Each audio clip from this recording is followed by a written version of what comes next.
অনুষ্ঠান বাড়িতে যে ছেঁচড়ার রেসিপি আমরা খেয়ে থাকি সবারই সেটা ভীষণভাবে প্রিয়।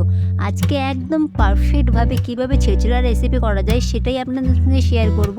সাথে থাকবে অনেক টিপস। আসসালামু আলাইকুম, সবার স্বাগতম ইঞ্জু কিচেনে। আজকে আমাদের রেসিপি ক্যাটারিং স্টাইলে ছেঁচড়া। কী সবজি নিয়েছি সেটা দেখিয়ে দিই। এখানে নিয়েছি তোরাই, বিনস নিয়েছি, দুটো আলু নিয়েছি, 3টে বেগুন রয়েছে, একটা মিষ্টি কুমড়োর টুকরো, মটরশুঁটি নিয়েছি আর নিয়েছি পুঁই শাক। আপনাকে কিন্তু এখানে যে কোনো সবজি নিতে পারেন, তবে শাক জাতীয় একটা সবজি অবশ্যই রাখবেন।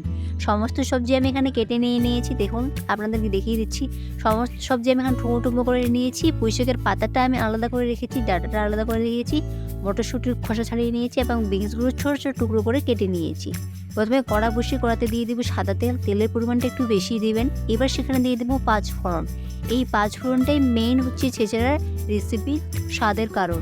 এবার দিয়ে দিলাম জিরে আর দিয়ে দেবো একটা শুকনো লঙ্কা। 3টে ভালো মতো করে ভেজে নিয়ে নেবো কিছুক্ষণ ভেজে নিয়ে সেখানে দিয়েছি এক টুকরো পেঁয়াজ কুচি। আপনারা যদি সম্পূর্ণ নিরামিষ করতে চান তবে এই পেঁয়াজ কুচিটা বাদ দিতে পারেন। এবার দিয়ে দেবো সেখানে ঝালের জন্য কাঁচা লঙ্কা, এটা লাল কাঁচা লঙ্কা।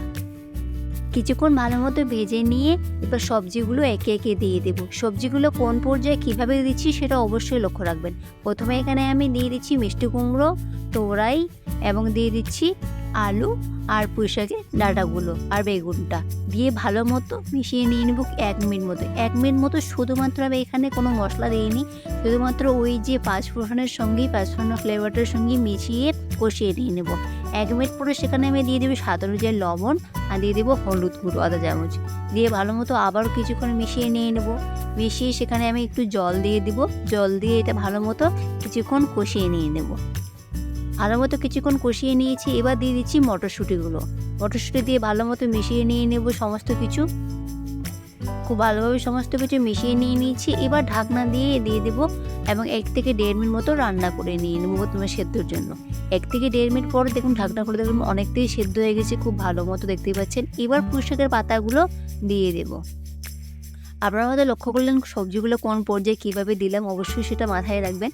খুব ভালোভাবে মিশিয়ে নিলাম। এবার দিয়ে দিলাম লঙ্কা গুঁড়ো, দিয়ে দেবো ধনে গুঁড়ো এবং দিয়ে দেবো জিরে গুঁড়ো আর দিচ্ছি কাশ্মীরি লাল লঙ্কা গুঁড়ো দিয়ে খুব ভালো মতো মিশিয়ে নিয়ে নেব। দেখুন পুঁই শাকের পাতা দেওয়ার কড়া ভর্তি হয়ে গেছে। আবার কিছুক্ষণের মধ্যে দেখবেন পুরো কড়া একদম অর্ধেক হয়ে যাবে সবজি।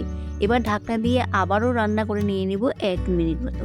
1 মিনিট পরে দেখুন ঢাকনা খুলে পুঁই শাকের পাতাটা দেখুন সেদ্ধ হয়ে কতটুকু হয়ে দেখতে পাচ্ছেন এবং অনেকটাই জল বেরিয়ে এসছে পুঁই শাক থেকে অনেকটাই জল বেরিয়ে এসেছে, তাই জলের পরিমাণটা খুবই বুঝে শুনে দিবেন। এবার গ্যাসের ফ্লেমটা হাই করে ভালো মতো কষিয়ে নেব। এবার স্বাদটা ব্যালেন্স করার জন্য দিয়ে দিচ্ছি একটু পরিমাণ চিনি।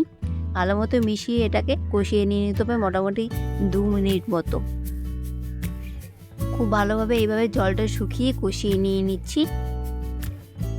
আমি এখানে দেখুন খুব ভালো মতো কষিয়ে নামিয়ে নিয়েছি, একটু গ্রেভি রেখেছি দেখতেই পাচ্ছেন। এবার এটা গরম গরম ভাতের সঙ্গে সার্ভ করে দেবো। ভিডিওটি ভালো লাগলে রেসিপিটা অবশ্যই বাড়িতে একবার ট্রাই করে দেখবেন।